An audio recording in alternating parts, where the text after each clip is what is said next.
Can spirituality improve the quality of life for heart patients and even their caregivers? There's a well-done new study that can help us answer that question. Details straight ahead.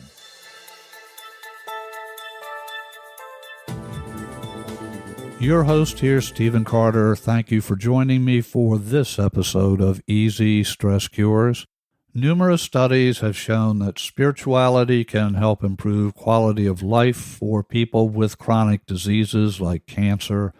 According to a literature review published in JACC Heart Failure Journal, spirituality can have a positive effect on the quality of life for heart failure patients. That study goes on to suggest spirituality should be considered a potential target for palliative care interventions to improve patient-centered and clinical outcomes for patients. To quote Rachel Thompson from Duke University, who's the lead researcher, patients who have heart failure experience a poorer quality of life compared to their peers with high levels of depression, anxiety, and spiritual distress. Contributing to diminished quality of life is the fact that heart failure, unlike many other chronic diseases, is very unpredictable and can lead to hopelessness, isolation, and altered self-image. This article, published on March 28, 2022 in the publication Medical Express, continues, the American College of Cardiology and other major cardiovascular societies recommend palliative care for heart failure patients. Spirituality is a core domain of palliative care with the goal of identifying and addressing spiritual concerns and providing patients with appropriate spiritual and religious resources. However, limited research has been conducted on spirituality's impact on patients with heart failure, and there are no known tools designed to measure it. The article goes on to suggest while spirituality is hard to define, one way to look at spirituality is to identify how individuals find meaning and purpose in life, which can, of course, be separate from religious beliefs.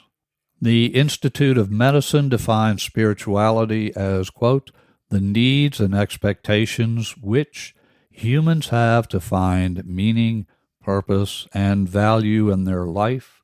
Such needs can be specifically religious, but even people who have no religious faith or are not members of an organized religion have belief systems that can give their lives meaning and purpose, close quote.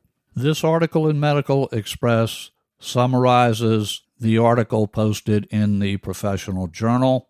That article chronicles how researchers reviewed 47 articles in order to explore the current knowledge of spirituality in heart failure patients, describe associations between spirituality and quality of life, as well as patient outcomes, and propose clinical applications and future directions for spirituality in this population. The article goes on to cite a number of these studies, and it concludes with a statement from Dr. Tobin, quote, the literature suggests not only can spirituality improve quality of life for the patient, it can also help support caregivers and potentially helping heart failure patients from having to be readmitted. What we have suggested and what we are now doing is developing a spirituality screening tool similar to ones used to screen for depression. This can be used to identify heart failure patients in palliative care who are at risk for spiritual distress. How can you apply this in your own life?